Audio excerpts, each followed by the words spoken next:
So next thing you know, we start going across the road and shit like that. Just like that. That fast. We got hit. I recall flipping in the air and being near, like literally seeing the stop like in my face. Then I came down real hard. I smashed my pelvis. So this hip was right here. And my leg was shaped like a Z. And my mom and my sister literally had front row seats. I tell you lies and it's just so toxic. You lie, I lie too. Girl, I don't love you. You know it's lies when I say it's just you. But don't be mad, boo. I once believed too.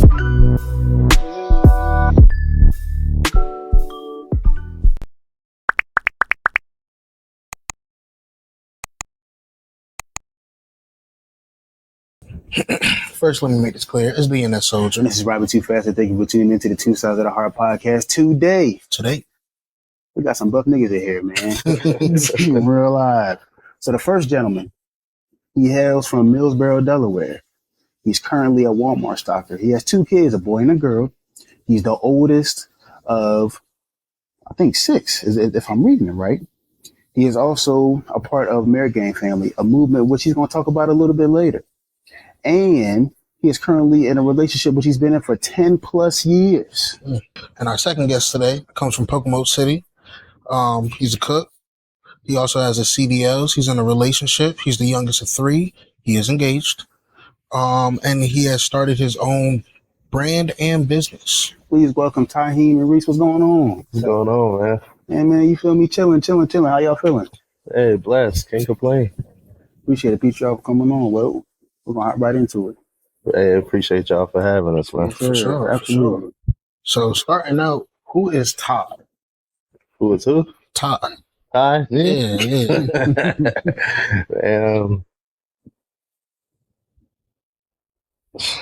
A lot, man. A lot. I'm a father. I'm a soon-to-be husband real soon. I'm oldest brother of 6. I'm a motivator, influencer. I'm a lot. Jack of all trades. And who was Reese? I would say just a real genuine guy, you know. Get to know him. Just real down to earth, you know. All right, so what is Mirror Gang Family? Lonely, my brother. I lost my brother in 2013. Me and him got hit by a state trooper going across the road. So my brother's name is Tamir. So when he passed away, we call ourselves Mirror Gang Family. What does that mean to you? It means a lot to me. You know, that was my baby brother, my only brother. I have 5 sisters, and that was my only brother. He was 16, I was 17, so we was 2 years apart. And it's just crazy I'm here without him. But that means the world to me. It's all tatted on me everywhere. His face is there. His face is there. Mirror Gang Family right there. Where I'm from right there. So, I mean, it's all over me. That's what I'm going to carry his legacy on. So, how has losing a leg affected your day-to-day life? It didn't really affect me too much. When I first lost my leg, it affected me because I didn't even know I was going to be able to walk again. I just thought I was going to be walking around on crutches and everything. And then I went to a leg doctor, and he was like, we're going to get you a leg. So before I lost my leg, I'd never seen nobody with this type of leg. My man's grandma had legs, but it wasn't what I had. So that's why I didn't think I was going to be able to move around and walk around again. I went in. It was called Hanger in Salisbury. I walk in after the accident and everything, probably about 2-3 months after the accident. Dude had a leg with me. My first one was just a regular pole, like a little power leg. I got in it, was still on crutches, was learning how to move around with it on the crutches, and I just kept moving. Once God pretty much gave me another chance at life, I didn't stop moving. You can ask him, I was still moving in wheelchairs, crutches. We were still everywhere. They ain't stop anything. So, not to cut you off, but could you elaborate on that story if you don't mind, like how, that whole story happened and how did you feel during that whole process? What, losing my brother and everything? So I can take y'all through the day if you want me to. I remember it like it was yesterday. So just regular niggas in the hood, we just hooping. We had went to my cousin's house and we had played basketball there. We also was playing basketball and shit like that. But the team that we went against was my other cousins. They just kept beating us and shit. Nice. So I had hit my brother up and my cousin M. We went over there, hoop, fucked them niggas up. It was like shit. So then after that, we go back to the hood and everything. Everybody kicking it in the hood and shit like that. My brother and them in my mom's house, they playing the game and shit like that with my stepmom and everything. And I went outside. I went and headed over to my man's main crib over there, fucking with him and his family. And then fast forward a little bit to that night when it happened, my cousin had went home. So we tried to get my cousin come with us and shit like that. We knew a couple joints uptown where we from. We on the bad side of Berlin. And then when you get to uptown, that's where more so the white people at, the good families and shit at. So we get to, I asked my brother, I'm like, you want to go uptown and shit? I know a couple joints we can hit up there. You know, my brother goofy as a motherfucker. Hell yeah, bro. Let's go. So we get walking down the road. We go to a store that's right there where we live at called Uncle Willie's. Go in there and everything. I got an airhead. My brother got him something to eat. So then we proceed to go uptown because it's across the road and shit like that. My mom and my baby sister, so say we right here. My mom and my baby sister was probably like a couple yards right there at the light. They were the only cars on the only car on the road.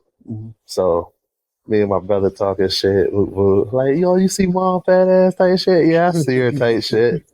So then I look both ways before we go across the road. Because I had previously had to save a lot of my cousins from just going across the road and shit. I was just so alerted.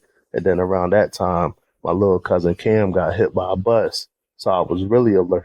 I was really alerted. It happened maybe like 3-4 weeks before me and my brother got hit. So I look across the road and everything, make sure everything Gucci. The car that hit us was by Decatur Park. So for those that know the area of Flower Street, you got this store in Decatur Park is ways up the road.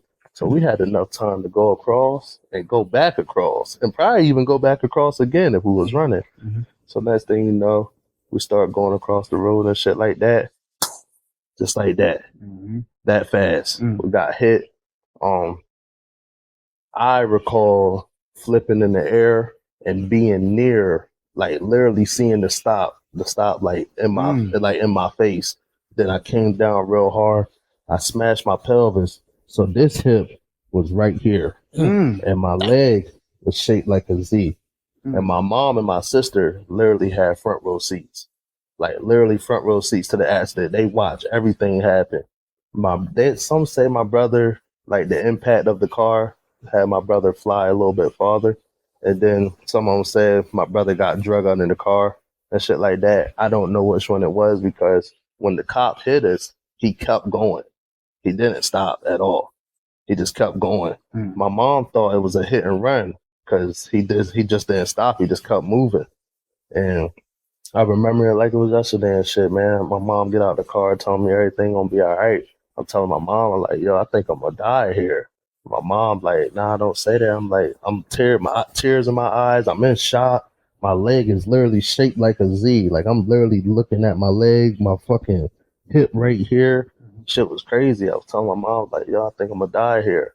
So my mom trying to keep me calm and shit like that. As my mom's trying to keep me calm, she's like, where's your brother? So we're yelling his name. I'm yelling his name while I'm laying down and shit like that. Tamir, Tamir, Tamir. We don't hear nothing. So we don't even know where he landed at. Some say he was in the ditch. Some people say he got drug under the car. Some people say the impact of the car hit him from. So y'all don't know what I'm talking about. But we got Uncle Willie's is right here. Some say the impact from the car knocked them down past the courts. And the courts is like a nice little way from where we got hit at. Yeah, about 200-300 yards. So we really don't know where he went, but they found him and shit like that. And then I get rushed to the hospital and shit like that. I'm nodding in and out. So we went to Salisbury. they had to take my brother to Atlantic General. That's a hospital in Berlin because his life was at risk. I think he died on the scene, but they had to get him to the nearest hospital because they couldn't wait to get him to Salisbury because if he didn't die, he would damn sure really die. So, and Atlantic General is the shittiest hospital ever. They can't help a cold. So it's like, you know, he pretty much, even if he didn't die, he was going to fuck around and go there because they can't help nothing down there. So then I went to Salisbury. I get to Salisbury and shit. Had a couple family come in there and shit like that. And I'm just in and out, fucked up. So my mom had to go to my brother because he was the one that was in the most, you know, his life was threatened. So she had to go to him. So that whole time, we got hit around about 7:30, 8 o'clock. That whole time, I had to deal with the pain. I had to deal with the pain for literally hours because I was only 17. I couldn't sign for myself. And my mom wasn't there. So she over there making sure my brother good. So then they shipped me to Baltimore, Maryland University. And then I had to wait for my mom to drive all the way from Berlin to Baltimore because I couldn't sign. They couldn't touch me. I was a minor. So I had to deal with all that pain for literally hours. You feel what I'm saying? So that's a little breakdown of how it went. And then got there. I woke up in the hospital after they had finally got me into surgery and shit like that. I woke up and then I'm just, you know, I see my family and everything. I'm just happy to be alive at this point. And then I just happened to like try to move my leg and pull it back, and I ain't have no leg. So that like fucked me up. I'm like, damn, what the hell happened? I lost my leg. So then I just kept moving for real. I didn't think too much about it because all I was thinking about was my brother. So they kept telling me to keep me calm was, your brother's in the next room. Like, he all right. Y'all gonna make it. So that's the only thing that calmed me down, that kept me calm. Cause I'm like, all right, we both made it. We're gonna bounce back off this shit. Me not even thinking like, well, can you push my bed over there to his bed? Cause you know, the hospital beds move. Me not even thinking. I didn't even ask them that. All I just heard was he was all right and I'm all right. My eyes is open. So I'm like, all right, we good. You feel what I'm saying? So when I got there, I was in University of Maryland for like a week. The whole time I didn't know my brother died. Nobody was telling me. Like, my mom told everybody, don't say nothing to him about it. Like, as of right now, he thinks he's still alive, and we wanted to stay like that because it could put me in more shock, and I'm already dealing with a lot on top of that. So the first time, this is how I found out my brother wasn't alive. When I seen his dad come to my hospital room. And I'm like, man, what this nigga doing here? He supposed to be over there. So then I put 2 and 2 together. Just instantly broke down. Shit was crazy. One of the worst days of my life.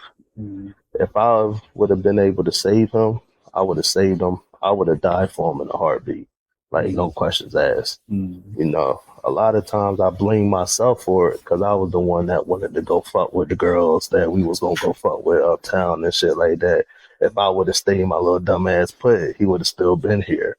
So a lot of times I put that shit on myself, and it was just a hard time after that. Like, and I'm the type of person, I keep everything in. I don't really like talking about my feelings. Even to this day, I just deal with it by myself, and that shit tore a hold in me. And like I always say, like, my heart will be forever split in half behind it, and there ain't no healing it or nothing like that. Yeah. So that's just a little breakdown. That shit crazy, bro. Yeah, and no, I ain't even get to this part. So we got hit by a state trooper. You feel me? This is a cop. They literally said, and we from the hood, so all cameras around our shit work. A couple of my cousins got caught up on cameras that they claimed didn't work. They said the Oka Willie's camera didn't work. They said the body camera didn't work. They said the car camera didn't work. They said the stoplight camera didn't work. No cameras worked that night. We had one witness, and it was a lady in a house right where it happened at. She said she seen the whole thing happen. She was supposed to come to court with us. Next thing you know, lady didn't want to come to court with us. we had an article come out about it. Put the article out, they fired the woman. Like literally as soon as she put it out. So what happened to us was literally covered up. And then on top of that, we tried to go to court about it. And then so we see our lawyer for the first time. He's like, "Oh man, I'm gonna win y'all this. This is an easy win." We seen him one time, we seen him another time. He come in my mom's house all like down. You could tell it was something with him. And he was like, "All right, y'all want the good news first or the bad news?" So everybody give us the bad news first. Well, I was trying to get it moved to Baltimore so y'all could have an equal fight. But they told me we ain't gonna be able to move it nowhere. It gotta go to Snow Hill. So most likely he knew the judge. They had rigged jury. You feel me? My lawyer proved them wrong in court and everything, like literally, and we still lost the case. They like just literally just covered it up. It's bad. Like it was super bad because if it was one of you that hit us, y'all would have got hit with manslaughter, or just one of us hit somebody. You get hit with manslaughter. They killed my brother and fucked me up. Like I got to deal with this shit for the rest of my life, and it wasn't about the money type of thing, but they pretty much just fucked my life up and took my brother from me. We didn't get nothing for it. Not nothing. So, that's Berlin for you.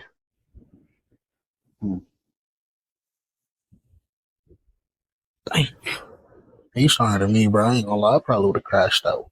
Yeah, we was definitely crashing out, but it's like, what you gonna do? Go burn the police station down? Yes. Like, I'm not playing. You know what I'm saying? It was one of them things where, my family definitely wanted to do some crazy shit, but it was like, man, it ain't worth it because we ain't gonna get nothing out of it. We lost our brother, and then one of us could go to jail for life, or they fuck around and kill one of us trying to do something crazy. So it was just one of them things. You just gotta bite that needle and keep moving.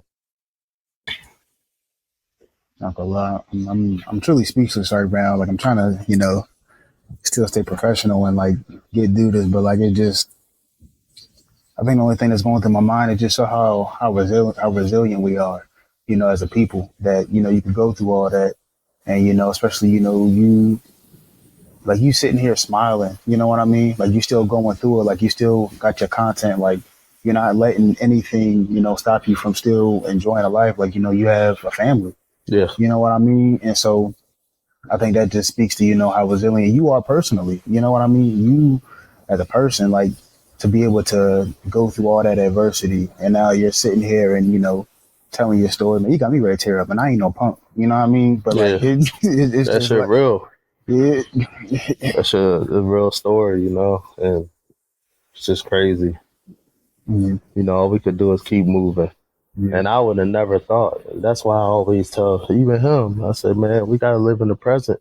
We never know when we could die. Never know when we could go. Yeah. I'm not afraid of dying. I'm just afraid of not being able to enjoy my life and give my family and kids everything before I go. Right. If I can give my family and everything, and I die, I could die next week, 2-3 weeks from now. If I did what I wanted to do, I'm cool with dying. You feel what I'm saying? But, you could die any day. You got to live in the present. That shit happened that fast. I would have never thought that would have been the last time I would have seen him. Literally, the last thing we did together was laugh. And then that fast, he was gone. Yeah. Like, and the crazy thing is, the cop was on his computer. He wasn't even paying attention. He was on his way to Chipotle. They literally proved all of that shit, and we still lost. Like, jury literally looked us in our eyes, still like, I don't think it's enough for you to say he was in the room. And then, they say you could drive on the berm. The berm part is the part where when you get over it sound like the car farting or some shit. That's what my kids like to say. So when you get on the berm, they say you could drive on the berm, so then they use that to get us, like, because we was in the grass. I know I was in the grass, and then my brother was probably like a step behind me. Yeah. So I know I was right there. My brother was probably right there on the berm. They like, well, you could drive on the berm. Like, hey, y'all still in the wrong. We got bashed on Facebook and everything because where we from, shit is bad.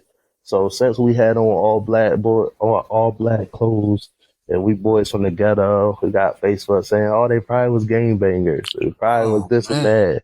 You know what I'm saying? And yeah, we do come from an area like that, but we the victims, and they didn't look at it like that. No, they like this is the case that Berlin had, that the most covered up case. There ain't no case happened around Berlin that compares to this one. And all this is going to be put out there in my documentary that's going to be dropping, called Keep Pushing. Mm-hmm. That's my motto. I just keep pushing, keep on moving. Take the good with the bad with the good. The good shall always outweigh the bad anyway.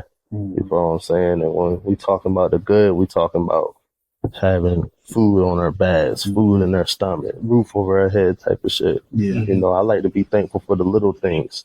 I don't really give a fuck about the big things. A lot of people care about the big shit. It's always the little shit for me. Yeah. You know what I'm saying? That I'm most thankful about. Mm-hmm. My queen and me, we're healthy. My kids is healthy. You know what I'm saying? I can never complain. Just last year, me and my daughter got into a bad car accident. My daughter had a concussion and a broken foot, and I broke my femur. Bones came out my knee. Damn. Broke my whole arm. Bones came out my arm. Broke my shoulder. Broke both of my ribs. This was a year ago. Yeah. But it was God that it happened, because we found out my daughter had a rare disease called moya moya. A lot of people don't know what that is. 1 in a million people get the disease. So it's a disease where one side of her brain was working and the other side was not working. So if the accident that happened with me and my daughter, if that never happened, we would have never found out about it. This happened last year, May 7th. Come around July, my daughter get brain surgery and everything, and good as new. See, my daughter, we thought that she would just she had a speech delay and everything. So, my daughter was 3 at the time. So, when a kid's growing and developing, they ain't learning everything that they supposed to do. Some kids is behind, some kids is a little bit more forward, and then some kids just gonna catch up when they catch up. So we just thought it was just, oh, she's young, she's gonna learn. The whole time it was the moya moya on her brain. How we found out about the moya moya on her brain, when they did a CAT scan on her brain, because she had a concussion from us getting in that accident, and then that's how we found out about it. So it was God that the accident happened. I'd do it 1,000, 1,000,000 times to find out what we found out. You feel what I'm saying? And go through the recovery and everything 1,000,000 times. Like I said, my daughter got brain surgery in July. My daughter talking, everything. Talking up a storm, learning better, dancing, all types of shit. So, it's God. It's God, man. I had a friend of mine tell me, well, a man that's like my father, tell me, it was like, God used certain people to get through to people because they know you could take it. So I like to think of that sometimes, like I'm that one person that God is using me to get through to people and show people, you can keep on moving no matter what you go through. So that's why I come back to me trying to be an influencer. I have a more powerful story than a lot of people around here, and I continue to move, and I continue to be what I can be for my family. That's all that really matters to me. When I die, I die. But until then, we're going to enjoy it out here.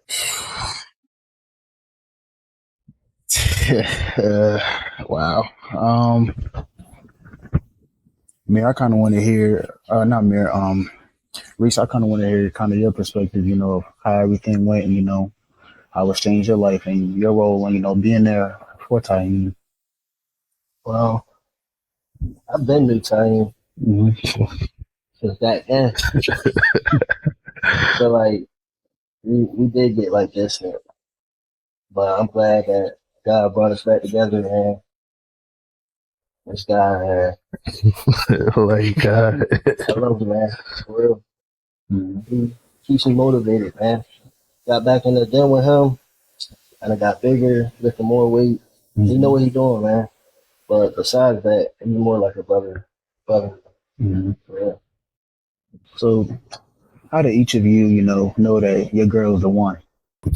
I ain't had shit. I couldn't even buy my girl a Happy Meal. I'm a nigga from the ghetto, from the hood and shit like that. I met my girl on Instagram. So then we was talking for a little bit, and then she eventually decided to come down to Berlin and see me. And then ever since that day, we just been locked. She just thought I wanted some ass. That's all she be saying. Like, man, you just wanted some ass. I was like, I always be trying to tell her, like, nah, man, that ain't what I wanted. And she was like, man, that's all you wanted. So pretty much after that, but as him, I disappeared. Like, you went from seeing me every day to where the fuck this nigga Mark at? I ain't seen him all day. I'm in Delaware. And then ever since then, like, what made me knew that she was the one, that I didn't have nothing to my name. I didn't have nothing to give her. I had nothing. And she was still there for me and took care of me and brought me up and got me in a better position and helped me learn things and helped me, like, you know, do more things and shit like that. That's how I knew she was the one, because a lot of times when a woman want a man that got something, they want you to have some money or something like that, you got to be able to do something for a lot of women out here. Not all women, but you got to be able to do something for some women out here. And if you ain't got that, if you ain't got no money, they're like, oh, you're a bum ass nigga. I'm not fucking with that nigga type shit. And my girl held me down when I couldn't even give her nothing. I couldn't. I couldn't give her nothing. I had no money. I had nothing. I'm just a nigga from the hood that's just getting up every morning and just, you know, just living. You feel me? I was broke as shit. So that's how I knew that she was the one, because she didn't want nothing from me but love. And that shit was real. And ever since then, we've been together. We got together January 15, 2016. This January 16, we've been together for 11 years. We got 2 beautiful kids together. Maybe want to have one later down the road, but, you know, we have 2 beautiful kids, and I've been loyal to her. See, I was a player before I met my girl. You feel what I'm saying? When I met her, I instantly didn't want to be a player no more. But it didn't happen right then and there. I went up there. I'm going to tell y'all a story. I went to Ocean City with my mans and shit. He going to tell this story at our wedding. When I went with Maine and shit, when we was out there on 60. So we went out there with our mans and shit. I was talking to my girl and shit like that. So I went out there with my mans and my other mans. And there was a girl up there and shit like that. So I started fucking with the girl, rapping with the girl and shit, because my mans was fucking with the other joints. So I started talking to her. Next thing you know, we got kissing and shit. So the girl kissing on me. So then I'm like, hold up, yeah. And she's like, is it me? Like, what happened?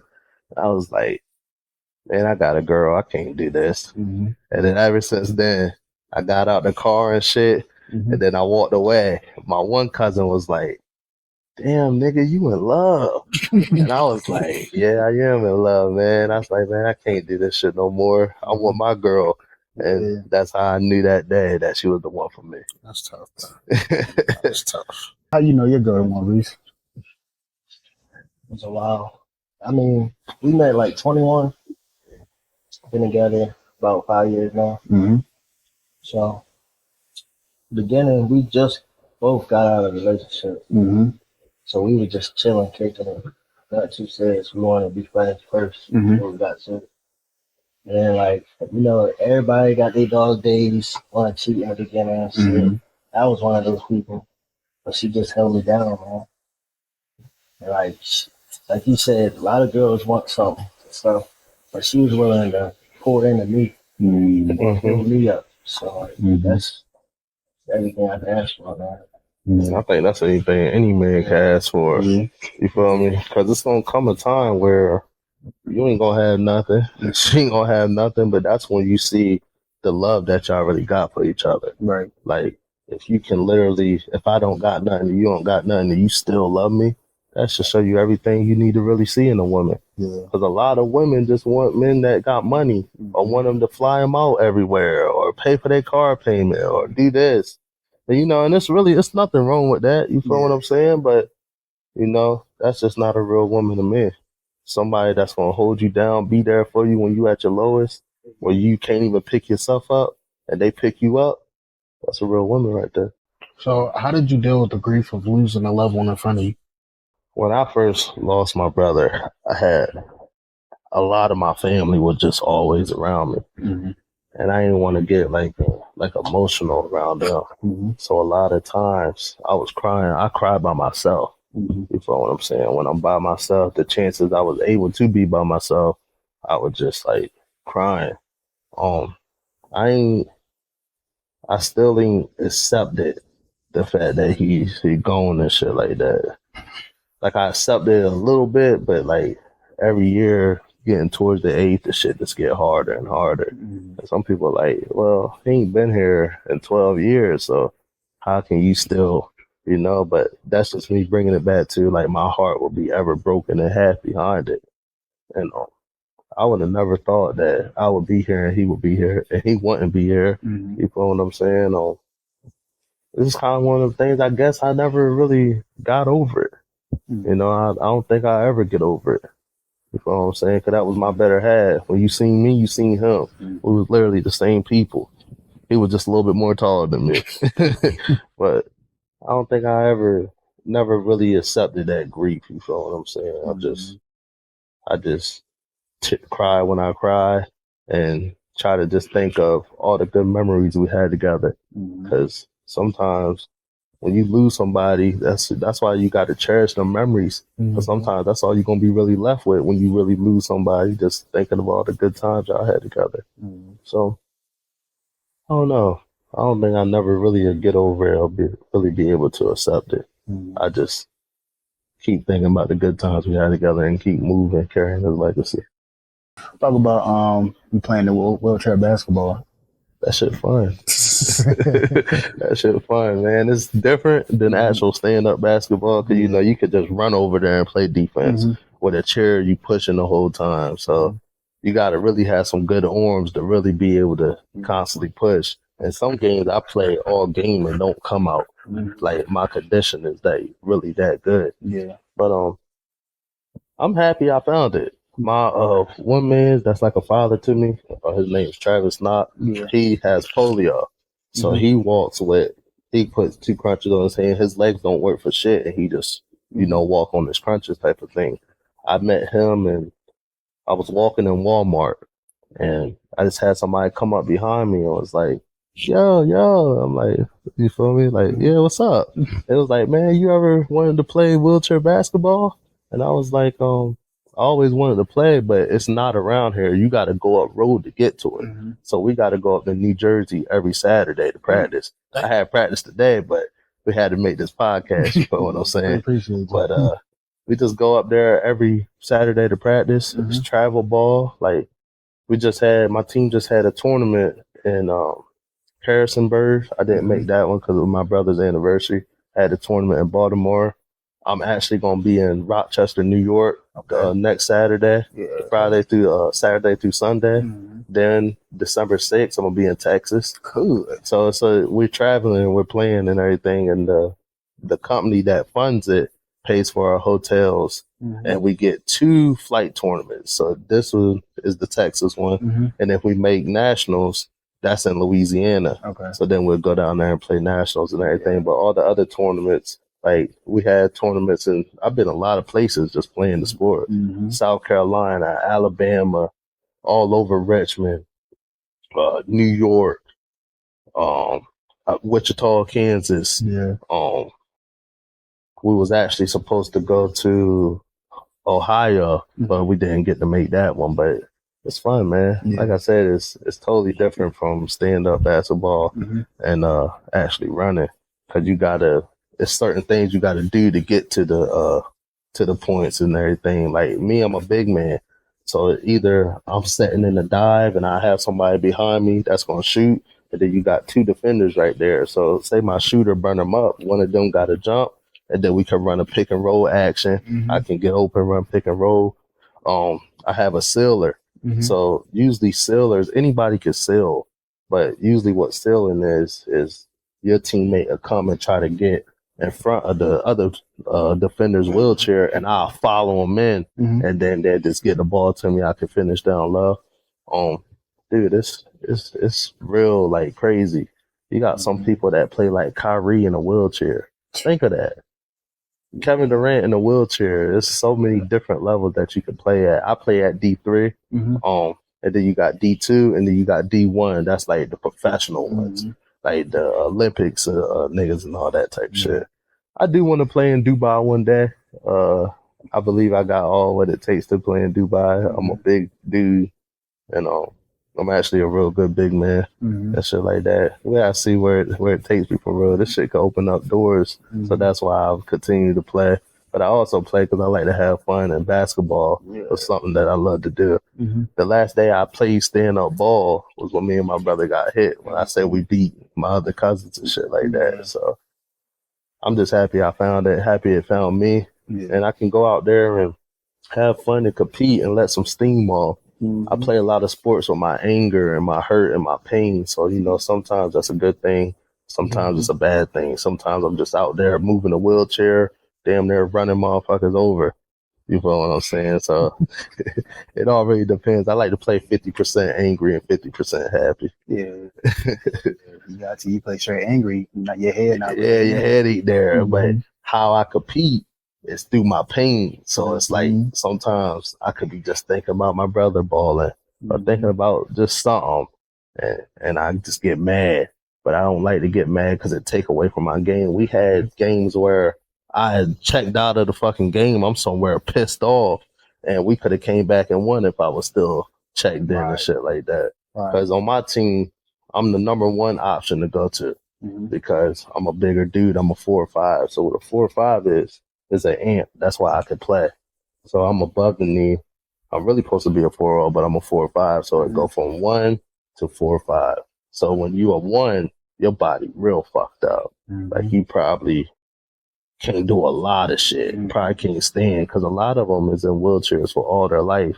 I just get in the wheelchair to play basketball. Then I could jump up, put my leg on, then I'm gone. Some of them is in wheelchairs all their life. Some people got shit that's called OI. Some people paralyzed.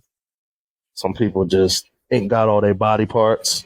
Everybody's born different. Playing the sport has taught me to not be ungrateful because it's technically nothing wrong with me. I can still get up and move and do everything. Yeah, some people that they can't get up by themselves.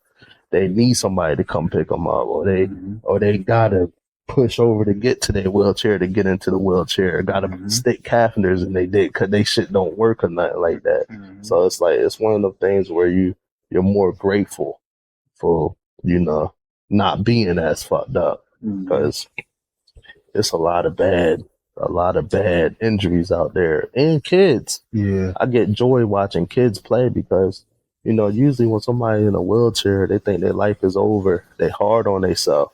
Like we can trade our life in. Nah, how we is, you gotta live this shit until it's over. And then after it's over, you don't get a second trial run. You feel what I'm saying? And you see a lot of kids out there that's, again, paralyzed, grew up with OI, and it's a whole bunch of disabilities, and some of them gotta take pills before they actually go out there to play because they in so much pain. So that's why it always brings a lot of joy to me seeing kids play because you got an adult that's hard on themselves, that got all their legs, got everything, ungrateful as a motherfucker.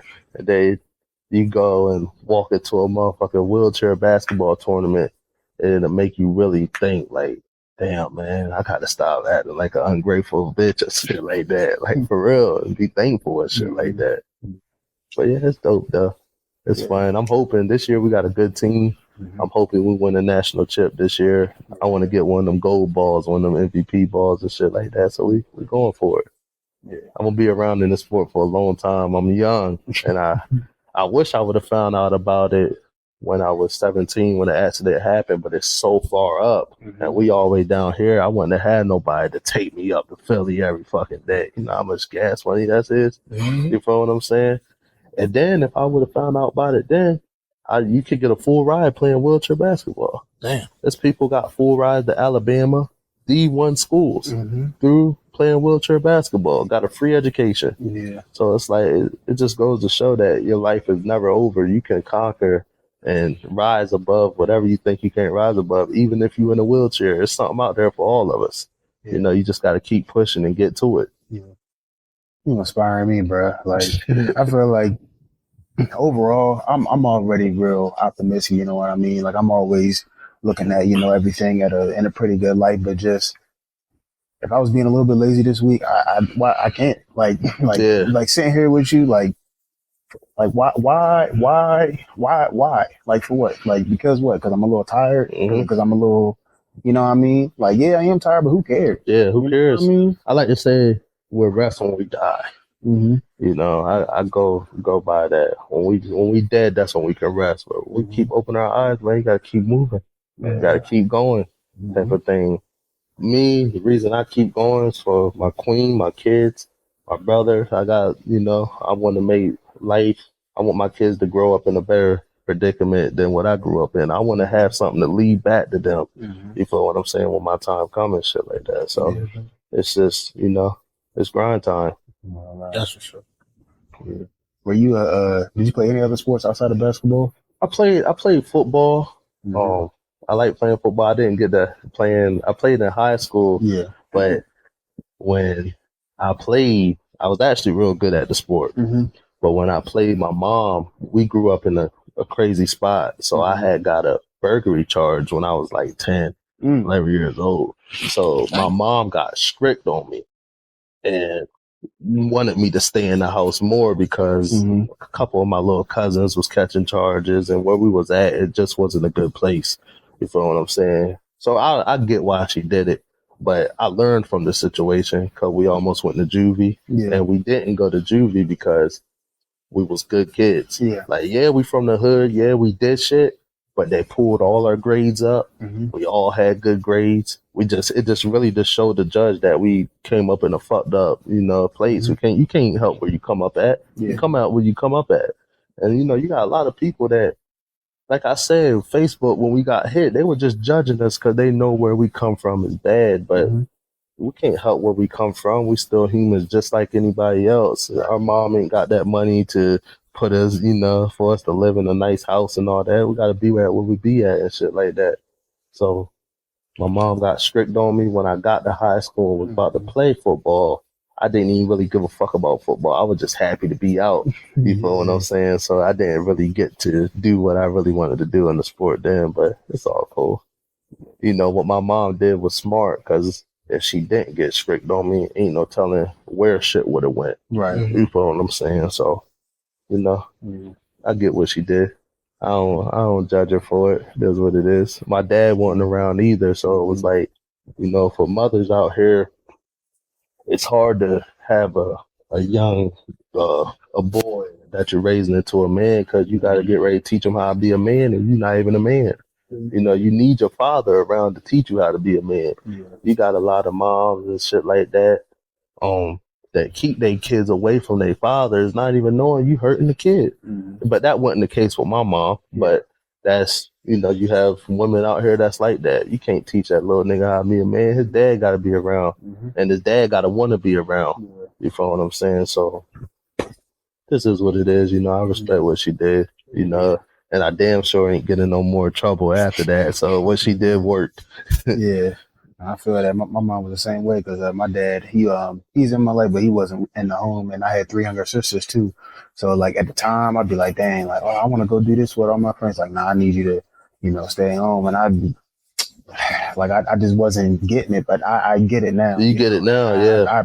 I really appreciate, her not letting me go everywhere, or not. Hey, look, I gotta meet these people's parents. I can't meet their parents. Well, you can't go, or just having the discernment too to know like you don't need to be hanging around certain people. And it sounds messed up to say because you judging kids, but at the same time, you gotta do everything you can to protect your kid and keep your kid from going into certain places. Because once you get in some trouble, it's hard to get out that trouble. It was God that we didn't have to go to juvie. Like literally, I was like 11 years old. My little cousin D Baines was 8. I think my cousin Millie was like maybe like 10. My cousin Kill was probably like 13, 14. You feel what I'm saying? So we were real young and got into some trouble and shit like that. And one of my man's sister ratted on us, and it went from there. You know what I'm saying? But I get what she was doing. And me and my dad, my dad wasn't around at all. But now, me being the man I am pushing the relationship to have with him because ain't no need to hold no grudges, man. Because when one of us is dead or one of us is gone, we're going to regret that shit. We're going to wish we, reached out to each other. You're going to wish you did that shit. So I try to look past all of that shit. God forgives us. So why can't I forgive? And me and my dad talk like very frequently now.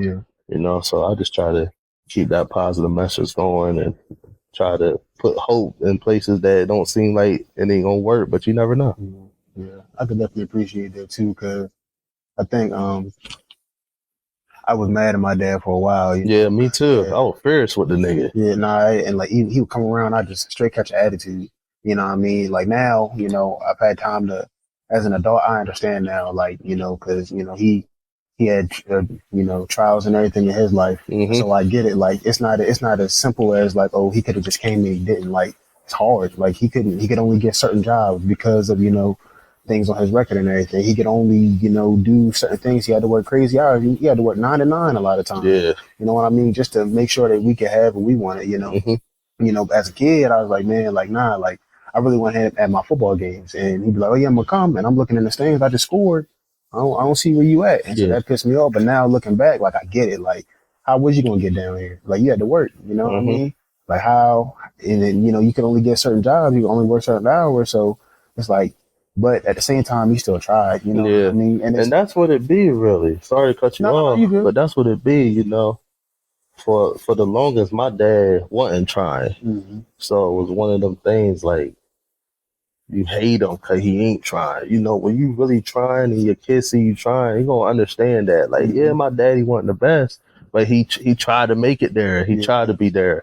For my father wasn't trying, So that's what made me really grow up to want to be angry at him and all that type of shit. But, life is short. And I realized that with almost dying 2 times in the past 12 years. So I try to have a different perspective on things. And I'm a man myself now. So I try to, think like a man and shit like that. And, really just forgive them. It is what it is. It's about what you do now and us going forward. That's, that matters to me now. For sure. It ain't even about what you did when I was a kid or you weren't there. I ain't worrying about that because I ain't no kid no more. It's about what you do now and how we handle our relationship now that matters to me. How pivotal is it to be friends but also active fathers in your children's lives? First. Oh, should I go first? I guess. Yeah. Really, all that matters to me is my family. And the ones that's with me, been with me for a long time. I know who I got in my circle that's really with me. So it's like, you just handle your business, you put your family first, and then the ones that's really with you gonna understand that, you got to take care of your kids, you got to take care of your family and everything. So it's just like, with me, loyalty is big. I ain't really got no new niggas around me.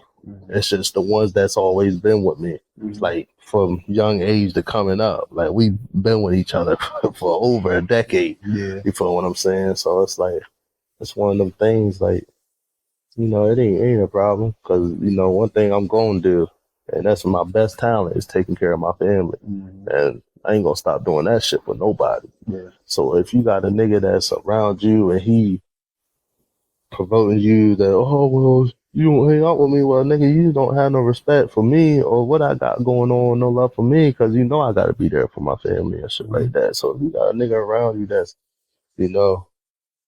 trying to make you choose in between, that nigga ain't your nigga. Yeah. You feel what I'm saying? I ain't got no niggas around me like that. But I check the shit out of a nigga fast before it come to my family. Like, hey, ain't nothing. Take care of your family, be a real one to the ones that's been with you. That's how I like to move. Hey, Reese, is it anything you see Tyheim do with his kids that you want to implement to when you become a father? Just be around. Every time I call him, man, guy's kids. Around my kids 105%. Real shit. I will say, man, he's a good father. Yeah. I tell motherfuckers I got a lot of talents, but my best talent my family. And ain't no other talent I got that's better than that. And with me being the oldest of 5, I used to always have to take care of my sister, make breakfast, lunch, snack, dinner, clean up behind them and shit like that. So that shit prepped me to be able to take care of my family how I do today. You feel what I'm saying? I thank God that my mom had me doing all of that, because that shit taught me how to take care of you. You feel what I'm saying? So that's just something I naturally do. Like, I clean, cook, all that shit. I tell majority of the time my girl go to work, you know, I handle everything else because I'm so used to doing that shit, because I had to take care of my little siblings and shit like that. So, and I love that shit about me. I love that shit. That's my best talent. No matter what I make it in or nothing, I don't have no better talent than taking care of my family. I definitely feel that too, because I'm the oldest of 5 as well. And so, and like, you know, growing up, everybody, my sisters except my little brother 12, but me and my sisters, 2 of them, we was in high school together. So, and we all did track together. So it's like inadvertently, I'm watching out for you at the crib, and then we get on the track, you know, so we running my event. But hey, look, what's going on over there? Yeah. Right, y'all good? Yeah. All right, cool. And then even like my mom, she, you know, I really appreciate that she forced us to have a good relationship. So now that we adults, you know, it's not nothing. You know, they know that they can call me if they need something. Or even sometimes I'm the oldest, but I might lean on them for wisdom too, because they smart too. You know what I mean? They have experiences as well. So I might call, hey, look, what's your perspective on this as a woman? You know what I mean? You know, like how because it's not making sense. You know, so, and I think it's just real important too. Like I be urging people to be real connected with your family like that too, because too many times I done talked to people that like, yeah, I ain't talked to my mom in 10 years. I ain't talked to my sister in 10 years. I could never imagine not talking to my sister for more than a week. And that's even pushing it, maybe more than 2 days for real. Yeah. Because it's too important, you know, like we blood, man. Like we sucked on the same titties. Like we gotta be cool. You know what I mean? Yeah, real shit. But just a lot of times people take that shit for granted, you know, having their siblings here with them. I lost my only brother. You feel what I'm saying? I'd do anything to get them back. And you got a lot of brothers out here that don't even be close with their brothers, or they be cool, but they don't really take full advantage of having their brother still here with them. So it's like I hate seeing brothers that bicker and argue back and forth. Like, one of y'all ain't gonna be here. You know what I'm saying? So you gotta cherish all of that shit. Yeah. You know what I'm saying? That's how I really be looking at that type of situation. You got motherfuckers that do their brothers wrong, and that shit tear me up. Yeah. I be like, man, why you doing your brother wrong? You know, it's gonna be a day, one of y'all gonna be dead. Yeah. And then you gonna wish you ain't doing like that, or you gonna wish you was there for him. I have a couple of my cousins that's brothers, and they get into it, and I instantly tell them, y'all gotta squash that shit.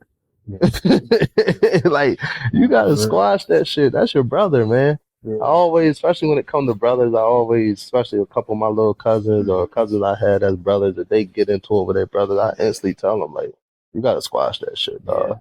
Because one of y'all gonna die one day. You know, a lot of people don't think shit can happen to them. They don't. And that's what, you know, my perspective on life is living in the present, not thinking about tomorrow or even thinking about the next 30 minutes. Like, we here, this is what I'm thinking about right now. You feel what I'm saying? So, you know, my perspective is like that, because I almost died 2 times. And the 2 times I almost died, I should have been dead. But the good Lord brought me back every single time. And I like to tell people, it ain't me, man. I give all glory to God. That's how I'm being able to do what I do. That's how I'm being able to put this prosthetic on every day and do shit that people with 2 legs and all their bodies can't do. DNS Soldier, I was in that motherfucker picking up motherfucking fireplaces and shit like that. Walking with the shit on my, like that. You got motherfuckers that got all their body parts and can't even do any of that. Soldier seen me do hella shit and probably had a nigga thinking like, what the fuck? Oh God. Nah, the first day I seen him, that's like literally how he was, like this. Like, yo, that was like, yeah, that dude gonna train you. I look down, I see this big ass nigga, he got this big ass box. Thing is, though, he not using 2 hands. He's talking to somebody, but he got this bitch on the shoulder like it's nothing. He in there, yeah. Oh, what up, cuz? I got you. Put that bitch down. Yeah, I got you, bro. We about to put this bitch over here. I'm like, damn, nigga. I ain't even peep his leg at first. I look down. I'm like, Bro, ain't no fucking way. This nigga turned me up. Actually, I get in there, I start. Yeah, start turning up. He was the first nigga I trained Yeah, there, stuff. and it like he got his work ethic is amazing, man. Got a lot of love for him. We became close, and we ain't never seen each other day in life until we started working there together. Yeah. Oh, he got my number. We calling each other. Damn near out FedEx hitting the gas and shit after work and shit like that. So it was like, you know, and all that love, we still kept in touch. I still got hella love for him. I would see his posts and everything. He made music. Like, yo, keep going, man. Yeah. Cause I was always when we had real talks in FedEx and shit about life. Yeah. You feel what I'm saying? I always just try to keep people that I care about motivated and keep moving, man. Cause you know, I ain't saying what I went through is the worst fucking thing ever. And I ain't saying I'm the only one out here that got problems. But I've been through some shit and I always be looking at, you know, looking at it in a way, if I could go through some shit and make it, I know damn well you can go through it and make it and shit like that. So I try to put that positive energy on people that I got love for me and that I got love for them. And like I said, I didn't know him from a can of paint. You feel what I'm saying? And we worked in there and we became more so brothers just from that little time that Soldier was working in there. You feel what I'm saying? And I appreciate that shit, man. And look at we here now on your podcast and shit like that. So it just showed that the love is genuinely deep down, and I got the same amount of love for you got for me, dog. Oh yeah, appreciate that, bro. Oh yeah, man. I tell you, man, y'all trying to get a nigga turned up in this motherfucker. What does true emotional intimacy feel like to you? True emotional intimacy, like, what you mean by that? So like, emotional intelligence, like, I'll just answer it for me, right? So like, I feel like someone having true emotional intelligence is being able to understand the emotions that people go through, but not only that, be able to like move through with it, like emotional intelligence. Like, a lot of people like do things that are emotionally intelligent, but just don't know. Nah, the word up there, bro. You keep saying. Oh, intimacy. Oh shit, my fault. My fault. Emotional intimacy. I mean, honestly, bro, I feel like it's the same on that, how that person caters to your emotions and stuff like that. Emotional intimacy. So, like my girl, right? Like emotional intimacy. Is she there backing me up? Is she making me feel safe? Yeah, that's why I was mad. And when I seen intimacy and shit like that, I'm instantly, you know, I'm thinking about my woman. So that's what you mean there. Yeah. All right. That's why I asked, what did you mean by that? Like I said, you know, my girl was there when I had nothing. You feel what I'm saying? And poured into me a lot. You know, I wouldn't be the man I am today without her. You feel what I'm saying? And we just always have each other back and always there for each other. Like, my girl was depressed. Like, literally, when she was depressed, I told her, I was like, you know, baby, go to work. I'll cook, I'll clean, I got the kids, everything. You ain't gotta worry about it. Get yourself right. Cause you know, I'm built to move through life and be able to take punches and go through that shit. I've been through the jungle and shit like that. I feel like I got fucking lions and apes holding me down and shit, and I'm coming out with a fucking chinchilla. What that nigga said? What he said? Put me in a motherfucking jungle. I come out with a chinchilla and a head. But you know, I'm one of the people, I can take that shit. I can take pain. Pain ain't nothing to me. I just keep moving. I've been going through that shit for so long. So a lot of times when my girl upset and hurt, I just like to tell her just focus on getting her stuff back in the right mindset, and I'll take care of everything. You got a lot of men ain't telling their women that. They want their woman either cook, clean, laundry, and all that. I do all of that. I clean all our laundry, all that, our kids' laundry, everything, cook, all that type of shit. So I'm one of them people, like, you know, my girl is the most important person to me. And then it's my kids, you feel what I'm saying? Because without my girl, I wouldn't have my kids, you know? A lot of people, oh, it's my kids. Well, if you ain't start the family with her, then yeah, it's going to be your kids. But we started this family together. We put that shit together. So the most important person to me is my woman, then my kids. I put them before I put myself any day. You feel what I'm saying? And I'm just one of them people that if I love you, like for her, I'm just going to continue to pour into her. I'll go into depression taking care of her. You feel what I'm saying? Because that's what I'm supposed to do. Like, when my girl went into depression and shit like that, I wasn't in depression. I was actually at a real good, like, mind-headed spot. We just got her crib and everything. We just got everything. And then she went into depression. And then I was like, I started just handling shit how I was supposed to do, how a man supposed to take care of his family. Yeah. And not being able to get her out of depression drove me into depression. But I'm still fighting for her. I'm still trying to bring her up and shit like that. Yeah. A lot of motherfuckers ain't going into depression for no one. Yeah. You feel what I'm saying? So that just shows the love that I have for my woman, that I'm willing to go down in depression with her to pull her up out of there. You feel what I'm saying? Like a lot of niggas, I'm not going down. I'm not about to fuck my mind up for this girl. Nah, I went down there with her to pull her back up when I was already up. You feel what I'm saying? So that just shows the emotional intimacy I have for my woman, if that makes sense. That makes complete sense. Yeah. Anywhere if she depressed, I'm gonna go down with her. I don't care if I'm in a happy as a motherfucker. I'm gonna go down there with her in the jungle and I'm gonna fight to get her back up. That's just how I do things. Sure, man. Loyalty is everything. So, What about you, bro? Basically, like you were saying, someone who understands you, understands the situation you're in, and wants to like steer you in the right direction. That's basically what it is. Like I was in a dark path, going the wrong direction, catching charges and shit like that. And she steered me around, man. Got me a good job, shit like that, put me on the right path. Like, yeah, man.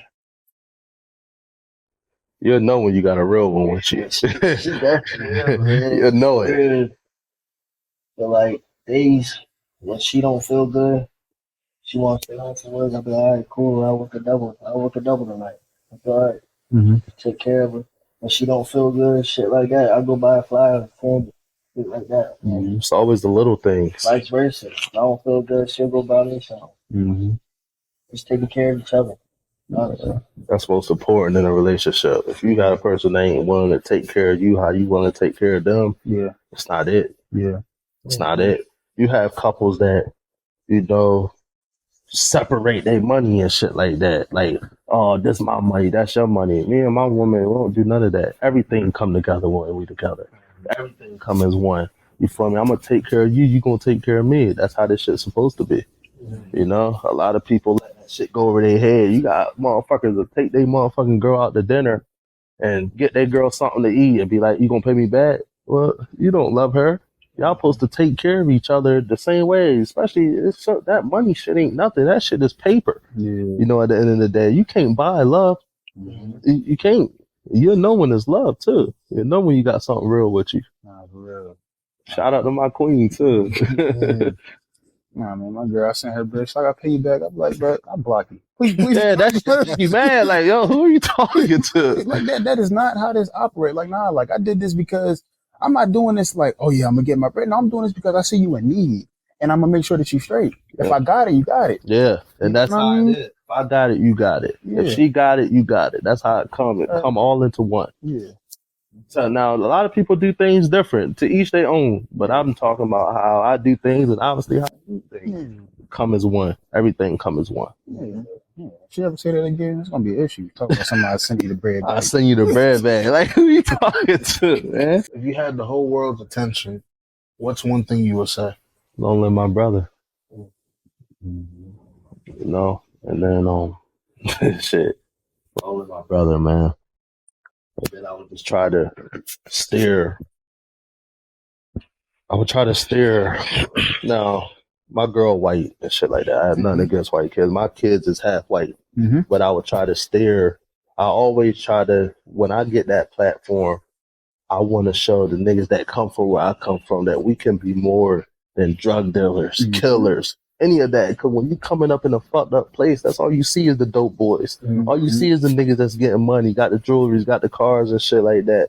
And this is just me never going back on where I come from and wanting people to know where I come from because out there that's like me. You feel what I'm saying? That came up in a situation and maybe thought they had to get a QP, try to sell it, or get a gun they got to kill and shit like that. So one thing that I would forever do when I get up there in the platform and show, young black men like us that we don't have to be killers. We don't have to be drug dealers. We don't have to be none of that. It's something out here for us. I got a lot of people in the penitentiary, in the jail cell that we ain't going to see to down there 70, 80, 90, 100 if we make it that far. and they was good people, good-hearted people, give you the clothes off their back, man. Like, real shit. So that's one thing I want to try to, no matter where I go at, like, try to connect to the young nigga in the ghetto and show him that, man, there's more to it than what you think it is. That fast money ain't always the best fast money. Ain't always the best money. Maybe that 9 to 5 is what you need. It keeps you out the wet. A lot of things come with the shit when you get in the streets. And then a lot of these niggas ain't built for the streets. A lot of these niggas don't got no morals no more. It was a time where snitching on your niggas wasn't cool. Now a lot of these niggas is telling on their niggas because they not built like that. You feel what I'm saying? They trying to be something that they not. One thing I will always say too is be yourself. Niggas gonna fuck with who you is if you being yourself. If you're not trying to piggyback or jump off of nobody. I always tell him and anybody that's with me, we lead, we don't follow. He's not following me. He's a leader. I'm a leader. We're both leaders. You're a leader. You're a leader. You're a leader. You feel me? We gonna lead. You feel what I'm saying? So that's what I try to, put out there. Even in my YouTube content, the content we put out, I try to talk and let people know, man, lead. Don't try to be like that nigga on the block. Don't try to be like him. Be you. You feel what I'm saying? And again, we don't have to sell drugs or shoot guns or do none of that shit. Now, keep your file on you. You feel what I'm saying? Keep that bitch on you. But, don't keep it on you as in a street. Like, you don't want to go to it with the street way. You can just having your gun on you, just you having your gun on you wanting to protect yourself. Now, I do promote that. Keep that motherfucker on you, though, because you never know in the world we live in. And, it's kill to be killed, you gonna have to, like, you might have to kill somebody to protect yourself and get back home to your family, but if you're doing it in the street way, nothing comes good from that. You want to, that's why I always try to tell people, man, there's more out here for us. Before I let Reese go, some of you talk about that money, how fast money ain't always good. It's a Bible verse that says people that get money fast, they're gonna lose it just as fast. The people that get money slowly, they'll have it forever. So, it's real important, and that's a testament. Man, you see people they get hundreds of thousands, millions of dollars in drug money, and then what happened? They lose it. They lose it because they don't put it nowhere. They trying to get up to an image that they ain't. Instead of, if you get that money, all right, you got hella money. Go buy a barbershop. I know about 15 niggas in the hood know how to cut hair. You go buy a little spot, turn that drug money into something to where you ain't gotta fucking do this shit forever. A lot of niggas get this money and don't do shit with it. They just want to keep buying all the jewelry, keep buying all this, trying to impress these little ugly ass hoes and shit they got. It's shit like that. You gonna be a trapper, get the money, but have a time where it's like, all right, I'm gonna get this money and then I'm gonna stop and I'm gonna just invest in the song. Because I'm not knocking on niggas out there getting their money. I come from that shit. I got a lot of my people that's getting to it in that shit. You feel what I'm saying? But have a time with it, have a price that you need to get to where you say, all right, I'm done. You feel me? I'm going to invest into some shit. I'm going to invest into a food truck or invest into a barbershop and go find people to cut hair or invest into a fucking a beauty shop. About damn near 16, 20 girls in the hood that do hair that'll come and work for you. There's things that you can do with the money after you get it, but people don't do nothing with the money, and then that's when they lose everything. I think that's powerful too, what you said about the drug money, because people will frown upon that, but it's like, no, you can't turn it into something. You can turn it into something. You got to get it the way you got to get it. You feel what I'm saying? Ain't nobody knocking away a man get it, but you got to have a time. A lot of niggas make the mistake of staying in it too long and really be having money that can really buy shit and really invest in the shit, or probably could build a fucking barbershop up or rent something, but they just never do nothing with that money. You feel what I'm saying? If you out there and you trapping, man, get that money and then have a plan what you're going to do with that money, and then you should eventually want to go legit. You should never just want to stay in that shit too long, because you staying in it too long, you either going to die or you're going to be in prison. Either one of them two going to happen. Because God see, like, none of us is perfect, man. None of us is perfect. God, it's a lot of motherfuckers out here killing that God is protecting, and they know they doing it for a reason, and they know that they want to get out the light. So then sometimes God will be like, all right, I'll show him a little pity, he's sinning, but I forgive all your sins and everything and shit like that. So if you a nigga that's out here trapping and God see that you really want to get away from this shit, he gonna let you get away from that shit. And he gonna build you up even higher in front of the motherfuckers that hate you. And then they gonna see, like, damn, that nigga was just trapping the other week. Now he just bought a barbershop and he said he ain't in the trap no more. Now he on a commercial telling people come to my barbershop, get a free haircut. But the kids go back to school type shit, man. It's things we can do with this shit. And that's the message I'm always gonna put out there, no matter who like it or who don't fucking like it. You feel me? I fear no one but God. That's who I always will fear. You feel what I'm saying? So I'm always going to try to put that message out there to, somebody going to see this and be thinking like, damn, that nigga right. Maybe I could put about 20, 30 bands back and shit like that off of every re-up. And then next thing you know, the nigga got his own barbershop or something like that. Food truck. No matter what it is, man, we can be more than what the system think we can be. You feel what I'm saying? So definitely get out there and get your money the way you got to get it, but be smart. You should be thinking in the present, but also think a little bit of long term where you're trying to go to. But think in the present is stay to you. Don't try to follow. You trying to follow is what get niggas killed or in jail. Cause you trying to be something that you trying to be what the next nigga is. That's one thing I ain't gonna tell anybody that's with me. I'm gonna always tell them to lead.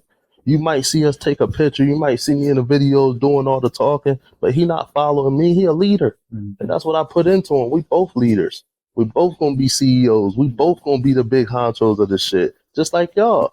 Y'all both leaders. Y'all both going to be the CEO. Ain't you following behind him? Ain't him following behind you. Y'all get the motivation off each other and y'all keep each other motivated and keep everything going like real brothers do for their brothers. And y'all going to both be CEOs. That's how this shit go. All right. Reese, you got answer to the question? I'm gonna just piggyback off of him. He said it perfect. Like, there's more to life. That's how ways to get it, man. Yeah. What legacy do you want to leave to your kids? I feel like you done spoke on it for real, but man, I want to leave something to them. Yeah. Something, a house, something. I want to leave something, man. A business, something. And that's what we're working hard for, so we can be able to give our kids what we didn't have. That's what it's about. It's about me giving my queen and my kids the best life ever. And then I'll give myself a nice little, little thing. But I always put my family before anything. So just leaving something for them, What about you, Reese? Business, brand, money, shit, something. Yeah, a will, something. Something. Give them a little head start, something. Yes. Yeah, I felt that. I ain't gonna lie though, if you can instill your morals onto them, bro, they already halfway there. Yeah. Legacy right there, bro. Like, cause you need people like that, bro. Like, if you can build that resilience up in them, like, you like a tank, bro. Like, whatever come your way, I may not make it out right now, but I know I'm gonna make it out. You feel me? I know I'm gonna push through. Like whatever storm come my way, I'm gonna make it out. I'm gonna weather that storm. You feel me? If you could put that in their head, man, that's already half of the thing right there. Even if you don't got all the money to leave them, you know what I mean? But like, you just install that shit in them, like how they can be able to move and know what to do in certain situations. Yeah, the morals and everything. That's half of the battle right there. Because you take their knowledge, they take your knowledge and apply it. Everything it took you this long to learn, it's not gonna take them this long because you already getting them right, and they supposed to evolve onto the idea. You know what I mean? So that shit, yeah, bro. Just do. I personally feel like our kids live and carry our legacies, whether it's a good one or a bad one. Because no matter what it is, they part of the bloodline. You gonna carry that. Anybody who knows your pops, your pops was such and such. You know what I mean? You had to have nothing to do with that. It's a part of you. So like all the work you doing now, it's already half of the legacy right there. It just got to get successful now. Real shit. Yeah, I kind of agree with the morals part. For my kids, something I always tell people, and they always look at me crazy. I'm like, I don't plan on leaving my kids anything, and they'll be like, why? It's because the things that I instill in them, they'll be more than capable of building their own legacy. To achieve whatever they need to achieve. You need me to front you something for your business, or you need me to pay for your education. Of course, like I'm never not going to not provide for them. But will I instill in them, like, how to do this? How do you build your credit so that when they're 18, they got an 800 credit score? They don't even need me, to have that. How do you have a business, So by the time I'm 25, by the time they're 25, they already know how to do this, and they don't got to figure it out how I'm figuring it out. So I think that's kind of what I mean by that is that, like we just said, the morals and that hustle you got. And by the time they get to the position I'm at, they're not gonna need my money. Mhm. Now, if you want it, I mean, you got it, but you're gonna be more than capable of building your own empire 10 times bigger than what I could ever accomplish. Yeah. But you're not gonna leave them shit though. They're not gonna need it. I mean, those damn shit. I'll be sick as hell. That's like, Pops, man, I know. Thank you for the, but I damn, love that nigga, but that nigga ain't leave us shit, man. what you mean? Like, damn. I already had my room picked out and everything. Shit. I was gonna go ahead and put a big patio in there, bitch. Man, you tripping. Do you feel like does fate bring people together, or does effort keep them together? Effort. I feel like effort keep you together, because if you ain't making no effort, then what is it? So I feel for me, efforts. Fate can, but effort. You gotta be willing to put that foot forward. I'm putting that foot forward. You putting that foot forward. That's gonna build us to be even bigger together. So I say effort. I think it's kind of both. I think, it's not a coincidence that we ran across each other, but now, like you said, what's going to keep us here? Yeah. But that's why I was saying, like, it could be fate and so they're like both, but the effort is going to it's going to really build that shit. It's going to build that empire, you know what I'm saying, that y'all trying to build. Yeah. Absolutely. I would say both. Because, like, say I'm in the wrong, he in the right. I can put my pride to the side, and we both, agree upon something. Both. Definitely both. When does holding on become self-destruction? I would say to where it gets to a point where it's just not yourself anymore. You know what I mean? Because I didn't been through that personally in a old relationship. I just kept holding on until I just wasn't myself. Honestly, I wasn't happy at all. I'm one of them type of niggas that when we let go, that's when I let go. Like, I'm a type of person that I could be losing myself, but if my love is real for you, I'm just going to keep trying, until we say, all right, this ain't, we go our separate ways. I got a saying that once I walk out that door, I'm not turning back around. But if I stay inside this house, we gotta, I'm gonna keep working and I'm gonna keep putting that shit in every day. Yeah. You know what I'm saying? But once you go your separate ways, it ain't no looking back. I'm one of them niggas that I love so hard, and I got such a good heart that I don't be wanting to give up on the motherfucker that I love, even if they giving up on me. Cause that just ain't me. Like, I'm a nigga that's just gonna keep fighting for you. You know what I'm saying? But then once we go, it's over. But I keep fighting with you. I'm a type nigga, man. I roll till the wheels fall off, and when the wheels fall off, I'm gonna be still rolling. So that's just me. I definitely feel that same way. I had a relationship where like that. It got to the point where I feel like I was even unrecognizable to my family and my friends. And it's like, will I go that far? I think I know a little bit better now, but even in situations now, like you said, like it looked like, ain't no, like he asked me the other day, he said, like, we were talking about prenups, and he was like, so you're not gonna sign it? I said, nah, because ain't no option. We not breaking up. And we not separating. It's not an option for us to we're not even gonna put it on the table that if we do, nah, bro, ain't no if. Ain't no if. This is it. Like, what you just not gonna sign a pay? We're not going there. It's like you can sign whatever you want to sign. Yeah, I'm throwing that on away. We're gonna figure this out. Yeah, we gotta in a shredder. Like we gotta find a way.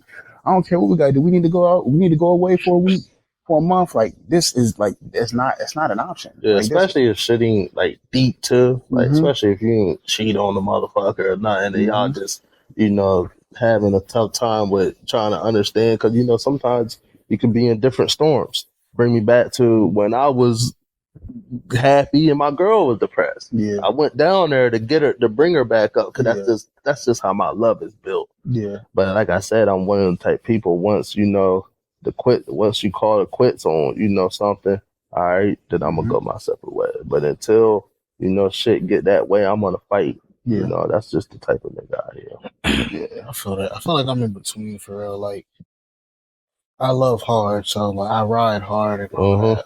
But it get to a point though, like you ain't a tree and I ain't begging. You can go and leave, like just like that. Like, because at the end of the day, there was some point in time I did not know you. I was breathing, I was living just fine, and it may hurt for you to leave, but I know I'm a soldier. I'm gonna be all right, you know. Even if I cry, I'm gonna pick myself up and I'm gonna continue. So at the end of the day, I'm gonna fight for you. But it's to a point where I ain't gonna be doing the most. Like, and even if I try to do the most, what I feel like is the most, it's gonna come to a point where it's then once you do the most and you see it ain't what's the thing, then that's when you close the chapter and shit like that. But you know, like you just said, it was a time you was breathing. I'm down here living without my brother. So it's like, you know, relationships, if I can live without my brother, you know, and my mom and all them, you know, you can obviously live without somebody that's treating you like shit. You feel what I'm saying? I just know I love hard as a motherfucker too. Like, you know, and I'm gonna just try to do everything before it gets to that point. And, you know, you pray it don't get to that point. But I'm just the type of person, I'm just gonna love. And then, you know, if shit get to that point, it get to that point. You obviously gonna have to eventually choose yourself if it gets to like bad like that. Is being loved enough, or do you need to feel chosen too? Both. Be loved and feel chosen, for real. Because somebody could love you and it not be like genuine love like that. And they could not chose you, but it's to still have a little bit of love for you. So I say, you know, 50-50 both.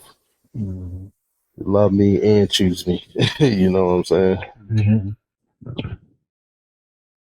I would say, for your significant other, I would want to choose them. Like, you don't choose me. But like, say, like, from a friend perspective, love is enough because there's always somebody that's going to come before you. You know what I mean? It's 50-50. Yeah, it's like 50-50. Yeah, there's a question right there, boy. Sex, I don't know. If I had to pick between the two, would I rather be loved or would I rather feel chosen? Damn. That's hard for real. That's what I'm saying. I'm trying to think which one I could low key get over quicker, you know what I mean? And I honestly feel like that's hard because, like, for real, you could honestly, you know, from being with your person, chosen. You want to be chosen and shit like that. But at the same time, you want to feel they love too. You want to feel like they love you. Yeah. If not, you gonna feel away. But if you feel like they not choosing you for real, like you feel like you're not coming first, they last option all the time, you still gonna feel away no matter how much they love you. That's why it's like 50-50 type thing. It's one of them hard ones to really pick from. I could feel that, but I'm a big person of like love is a choice. Like you choose to love your person, especially like if you're angry right now, they piss you off. You choose to still, you know, especially us as men, you choose to still make sure that she's straight. Yeah, you know? That's that love. Yeah, yeah. Like you choose to still be there, even when sometimes it's hard. But like, dang, that is still hard though. Good Lord, it's a hard one. It's a hard one. Finish this sentence. Love is many things. Yeah, definitely many things. Showing a person you know, being there for a person. Like, you know, for me, when I saw my girl, I didn't have anything. You feel what I'm saying? I couldn't do anything for her, and she still wanted me and shit like that. So, you know, showing a person you there with them when shit get dark, you know, when shit get bad, when you can't hold yourself up. Yeah. Again, like I said, my girl was depressed. I was happy, all jittery and everything. I went down into the depression to pull her out, because that just showed that I'm with you when this shit get dark. Because it ain't going to forever be sunny. There's going to be some storms in there, a lot of them. And when you're able to get past them storms, that's when, you know, you really see who really with you. So it's, you know, being there for your loved one, or, you know, anybody when they down. That's who you really show who really with you. When the motherfucker with you when you down, that's when you know you really know who with you. Yeah. Loyalty is everything.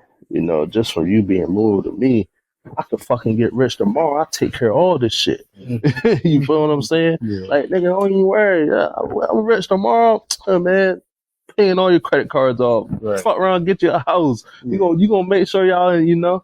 And then for your woman, you know, like it's the same thing. Like loyalty is everything. Like, you know, you need somebody that's gonna be with you when you at your darkest moment, when you don't got no strength to move or no strength to do anything. Yeah. You know what I'm saying? And that's how I am with my girl. Like I'm with her through dark storms, jungles.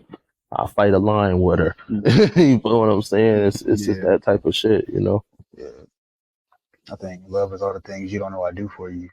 Because, you know, like me personally, like I take the time to like study, you know, like I watch a lot of videos on how can I be a better person, or, you know, what does this mean, or what does this mean, or even, you know, if I take your car, you know, I'm a vacuum it, put the gas in it, and I ain't gonna say nothing. Yeah. I ain't even gonna say nothing. Yeah. It's not a bragging thing. It's a need that I saw that need to be done.